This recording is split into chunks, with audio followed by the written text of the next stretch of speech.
Guys আজকে আসছি নাটোর সদর থেকে একটু দূরে। সেটা হলো কাছে বিলে আমরা তরমুজ খাওয়ার উদ্দেশ্যে আসছিলাম।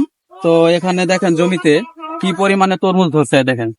আর আমাদের এদিককার যে ব্যবসায়িক গুলো তরমুজ নিয়ে যায়, যাওয়ার পরে বলে যে তরমুজই নাই বলে দেশে 50 টাকা 70 টাকা কেজি তরমুজ বিক্রি করে, অথচ আমরা এসে দেখি যে খেতে প্রচুর পরিমাণে তরমুজ ধরছে। এই দেখেন তরমুজ কি পরিমাণে তরমুজ ধরছে। তো আমাদের এখানে একটা তরমুজ যেটা 250 টাকা করে বিক্রি করে, আমরা এখান থেকে 90 টাকা 80 টাকা দিয়ে এই তরমুজ ইনশাল্লাহ কিনছি। প্রায় 20-30টার মতো তরমুজ কিনছি। দেখেন বিলের মধ্যে প্রচুর, গোটা জমি শুধু তরমুজ আর তরমুজ। এখানে পর্যাপ্ত পরিমাণে তরমুজ আছে, তরমুজের মজুদ আছে। এখান থেকে ওরা অল্প দামে তরমুজ নিয়ে অর্ধেকেরও বেশি দামে প্রতিনিয়ত বিক্রি করতেছে।